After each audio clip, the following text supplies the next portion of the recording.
Banksy is perhaps the most mysterious and subversive artist alive. He started making graffiti as a teenager near Bristol, UK in the 90s. Much of his graffiti is still visible from this era, and the town has taken measures to keep it intact. From there, he began a meteoric rise to the poster child for the budding international street art movement. After several hugely controversial works, a much-lauded documentary, and an increasingly devout cult following, Banksy has become a household name. This means that his works are traded for huge sums of money, even though this is in direct contradiction with his own ethos. For background, Banksy is a fully anonymous artist who displays his art on publicly visible surfaces such as walls and self-built physical prop pieces. He has painted graffiti on the West Bank, Gaza Strip, and other public spaces, leading to both outrage and admiration. Over the years, his graffiti has captured the public imagination, and he remains a counterculture idol in many social circles. Banksy does not sell photographs or reproductions of his street graffiti, but art auctioneers have been known to attempt to sell his street art on location and leave the problem of its removal to the hands of the winning bidder. But all this fuels the omnipresent question: who exactly is Banksy? Over the years, several different people have attempted to unmask Banksy, an obsession that seems to have gripped the world. There are many theories spanning from the lead singer of Massive Attack to visual artist Thierry Guetta. Some believe that he is an artist named Robin Banks. In January 2015, a British teenager claimed that a man introducing himself as Robin Banks gave him a print signed by Banksy on a train in Oxenholme, England, after the young man helped the artist pick up paints that fell out of his carry-on bag. Banksy reportedly told the boy that the picture was worth £20,000 or $24,000. YouTube user Mia S. claimed she caught Banksy in the act after filming a man purported to be the elusive street artist in Melbourne, Australia. The video shows a bespectacled man in jeans, a dark jacket, hooded sweatshirt, and a watch cap. She confronts the graffiti artist in the video before he tells her to fuck off and flees the scene. But of course, this sighting was impossible to confirm, and obviously, a sighting is not the same thing as an identification. In the HBO documentary Banksy Does New York, the Canadian media artist Chris Healy claimed that Banksy is in fact a team of 7 artists, led by a woman. He maintains that the leader is a blonde woman who appears in scenes depicting Banksy's alleged studio in the documentary Exit Through the Gift Shop in 2010. The theory remains plausible, only insofar as it hasn't been disproved. But the most likely answer is that Banksy is a Bristol-based artist named Robin Gunningham. Criminologists at London's Queen Mary University used a technique called geographic profiling to identify the street artist as Bristol resident Robin Gunningham. Geographic profiling is a sophisticated statistical analysis technique used in criminology to locate repeat offenders. The researchers looked for a correlation between 140 artworks in London and Bristol attributed to Banksy and 10 commonly touted names purported to be the elusive street artist. Robin Gunningham, who was born on 28th of July 1973, is a graffiti artist from Bristol and is out of touch with his family. Banksy lived in a house in Easton, Bristol, around which much of his work can still be seen, for 10 years around the late 1990s. In 1994, Banksy checked into a New York hotel using the name Robin. Banksy moved to London around the year 2000, as did Gunningham. In 2016, lawyers acting for Banksy commented on a scientific study identifying him as Gunningham, but did not suggest that the paper's conclusion were in any way flawed. In June 2017, DJ Goldie referred to Banksy by the name of Rob.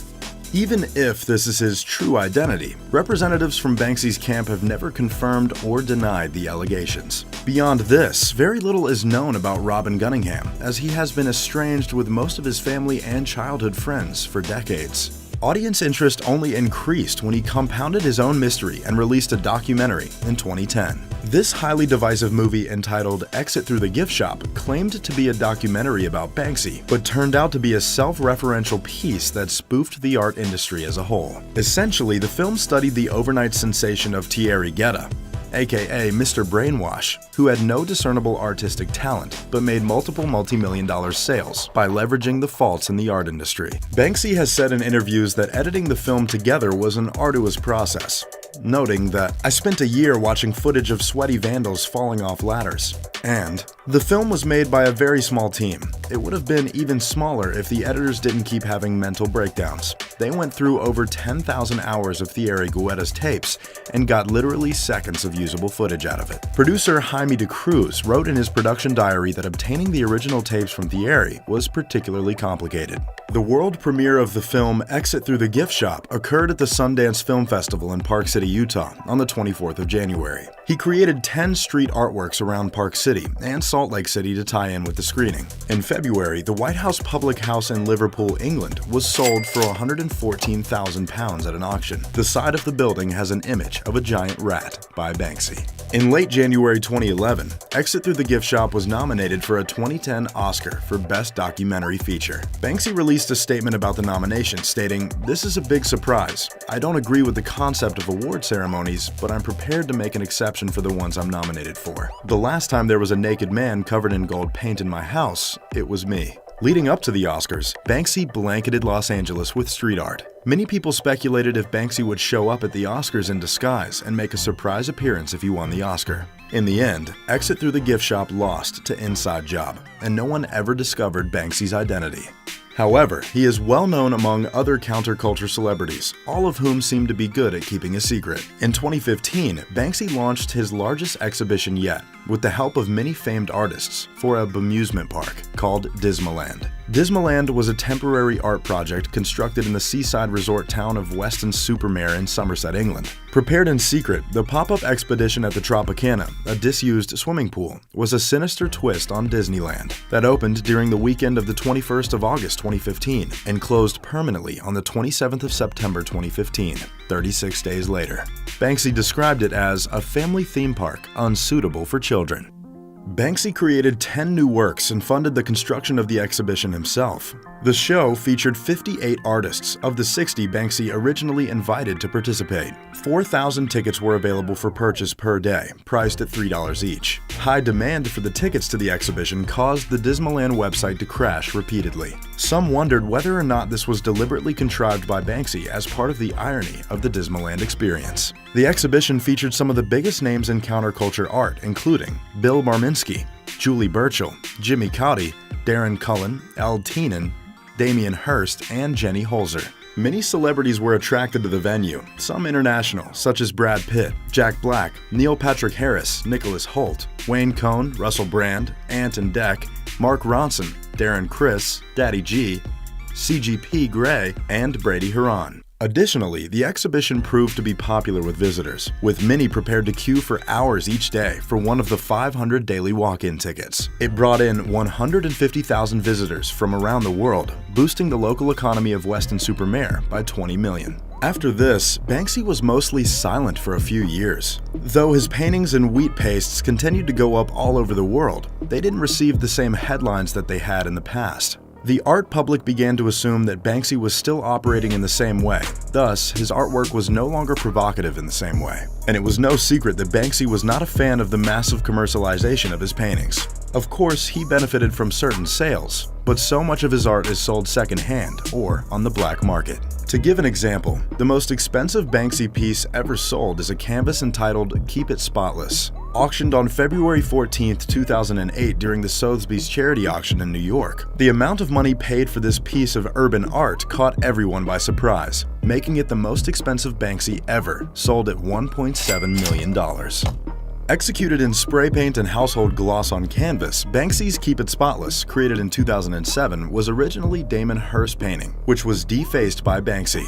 It depicts a spray-painted Los Angeles hotel maid, Leanne, who is pulling up Hirst's piece to sweep under the painting. Most artists would be thrilled to sell a piece for this much, but for Banksy, it was just another problem with the bloated art industry. This all that came to a head recently when Banksy created one of his own paintings to self-destruct in the event of an auction. On Friday, October 5, 2019, Sotheby's auction house sold a painting by Banksy for $1.4 million. The piece was a copy of one of the artist's most famous works, an image of a girl releasing a red balloon, and moments after it was sold, the painting self-destructed, shredding itself while onlookers watched. In a video, Banksy explained that he had secretly installed a shredder in the frame of the painting titled "Girl with Balloon" to destroy it if it ever went up for auction. The anonymous artist is known for creating satirical and subversive political art, and by shredding the painting, he essentially turned the auction itself into a work of art. Quoting artist Picasso in an Instagram post, "The urge to destroy